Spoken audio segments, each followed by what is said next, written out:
Hello, I'm Grace, and this is my new YouTube channel. I will start off not with a long ramble about who I am and how I got to be here, but I think I'm just going to kick straight off into a review of these two foundations. Fit Me by Maybelline and Covergirl's Natureluxe. This is the second foundation that I ever bought. The first was another one by Covergirl. I can't remember what it was called, but it was rubbish. I will tell you the story of that foundation another time. But this is the second one I bought, and it was just because the first one was so incredibly terrible that I was pretty desperate.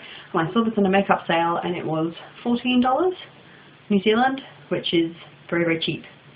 For those of you who don't know, that is a real bargain. This is the third foundation that I ever bought, Covergirl Natureluxe. I bought this one because I've been trying to find Revlon colour, whatever the hell it's called, the Revlon one that's really, really nice. I'll put it in the description box. I've been trying to find that here for ages. I found it in a chemist and it was $42, which is not going to happen. So I was kind of annoyed about that and trying to find something else that I could buy. And I stumbled across this, which it turns out was sold in my local warehouse, which for those of you who don't know is like a big department store, kind of like Asda in the UK.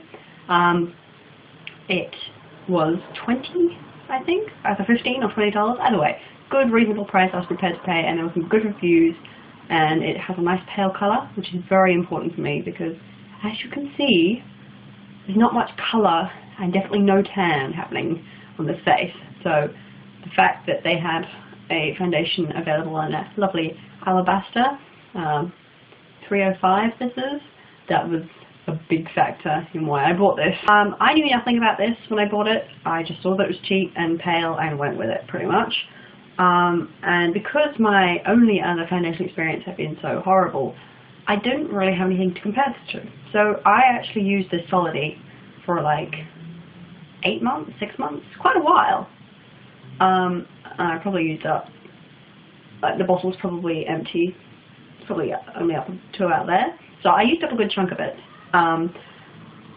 But I have quite oily skin, particularly, you know, T-zone, this is the culprit area, and this stuff pretty much feels like oil. I know it's probably not, but it basically feels like when I used to use olive oil on my skin. I had another phase and tried that out. I'll let you guys know how that went in another video. But it feels horrible on your skin, basically. And although it blends nicely and matched my skin color pretty good, pretty decently, it does not dry properly. That is the number one problem that I have with this foundation. It's like you put it on and it feels like moisturizer or oil, and you think, okay, you know, I'll just give it a while and it'll harden and set, and it just doesn't. It literally just doesn't. So like a couple of hours later, you know, you'll just touch your face and you'll look down and there'll just be a big smear of foundation on your fingers, depending on how much you put on. And that's even after I powdered it, you know, only putting on one thin layer and then leaving it and then powdering it, and it's like it just doesn't set. So basically, I do not recommend this foundation. I did not like it because of this problem. Apart from that, it's okay. This one on the other hand, Covergirl Natureluxe, I definitely do recommend. As I've said, I don't have much experience with the foundations. This is only my third foundation ever, but I do think I can recommend it to the wider internet audience whoever may be watching this, because I've had a very positive experience with it, really. Unlike the Maybelline, it dries. It sets, you put powder on it afterwards and it'll stay on all day, and that's what we want, isn't it? That's great. So yeah, it definitely wins there. It has SPF 10, which is not really worth worrying about when you're this pale. SPF 10, practically no SPF, not really a factor in me buying it. But for those of you who maybe have a little bit of melanin protecting their skin, SPF 10, factor it in. It's good stuff. It doesn't smell weird. My very first foundation ever, the other Covergirl one, smelled awful. This one doesn't. It just smells a little bit slightly like baby products, you know, quite a clean, sanitized smell, not a very makeup-y sort of smell. So I don't know what you guys all feel about baby products, but you know, if it's a good smell, I can live with that.